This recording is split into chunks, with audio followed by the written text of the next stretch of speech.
Welcome back to the Pig Trail Show. We're going to take a break from football, switch over to basketball, and that is where our Kevin McPherson joins us from our KRK studios in Little Rock. Of course, you can read all his stuff on hogville.net. You can follow him on Twitter at ARHoopScoop. And Kevin, we just want to talk about the week. 6 days, 3 games. Arkansas doing pretty well. Yeah, 3-0, and you starts with Indiana last Sunday, an ESPN nationally televised game. 2 potential future lottery picks, and Daniel Gafford for Arkansas, and Indiana's Romeo Langford. Another hard-fought game. It didn't go Arkansas's way in the season opener against Texas. Against Indiana, it did. Gafford with 14 straight points for the Hogs and making plays at both ends to keep that game close. And then Mason Jones steps up, makes 1 of 2 free throws at the end as Arkansas finds a way to win a close game. And then Montana State, UT Arlington sandwiched around Thanksgiving Day. Arkansas took care of business at home, winning both of those games going away. Now they're 4-1 as they enter December. And it's really, when you look at how competitive this team has been defensively, that's really what I think is going to be the earmark for this Mike Anderson team as he enters his 8th season. You know what stood out to me against UT Arlington was Gafford's free throw shooting. I believe he was 9 for 10. But you like this backcourt in Gafford, Bailey, and Chaney, and the defense that these guys are playing.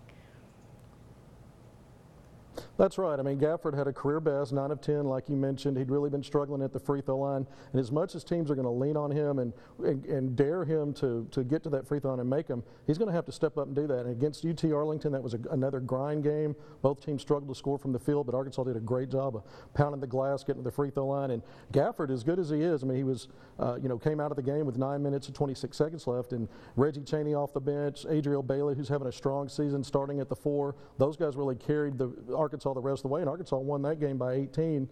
So when you look at the front line and then the backcourt, you brought that up. Mason Jones, Isaiah Joe, both 6'5", both were kind of considered shooter-scorer types, but they're doing so much more. Mason Jones is second on the team in rebounds, second on the team in assists.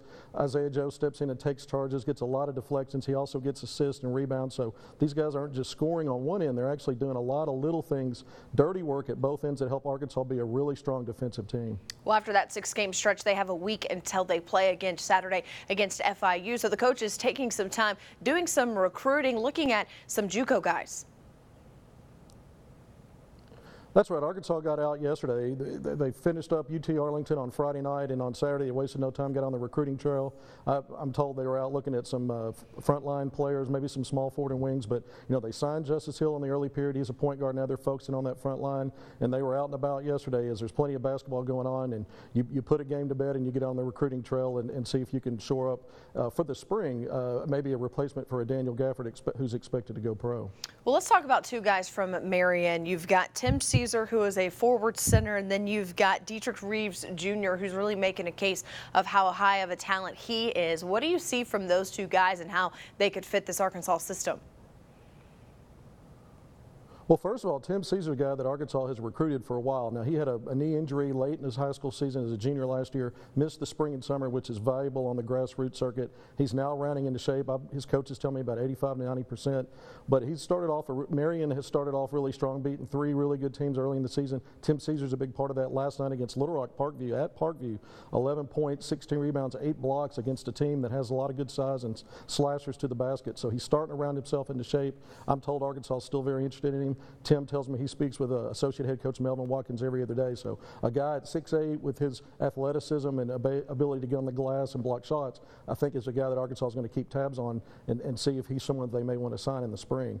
And Dietrich Reeves Jr., 2020, a guy in the future. You talk a lot about these 2020 guys and the talent. He's a guy that's kind of been off the radar, but a top 15 scorer in the spring and summer on the Under Armour circuit, and he's had 35 points, 25 points, 25 points in 3 consecutive games against some of the best backcourt defenders in the state. He reminds me a little bit of Isaac McBride, sort of an undersized 6'1", 6'2" shooting guard, but a guy that I think has high major talent. All right. Well, hey, quick, Kevin, I want to get your opinion. 5 games in, just your quick opinion about this Arkansas team. They're scrappy, they're young, but how much do you like them? I like them a lot because really Mike Anderson's teams have mostly been about offensive efficiency, and this team is kind of the reverse of that. Sometimes the offense, they've done well scoring in the paint, but on the defensive end, holding teams under 30% from the three-point line this year. That's strong through 5 games, in the mid-30s overall field goals, but they're getting turnovers. They're way up in points off of turnovers. Even though it's not always a fast break, they convert, and they find ways, even when they maybe miss an assignment, they close really strong. They're active hands, a lot of deflections, take a lot of charges, so you have to work hard at that end, and this team does it. I really like that, and that's another earmark of a team that's going to have a shot for postseason play down the line if they continue. Yeah, it's been pretty fun to watch so far, 5 games in. Kevin McPherson joining us again from Little Rock like he does every week. We appreciate your time, Kevin. Thanks so much. We're going to wrap up the show after this, but we are going to talk some positives and introduce you to the SEC's leading tackler this season. That's coming up after the break.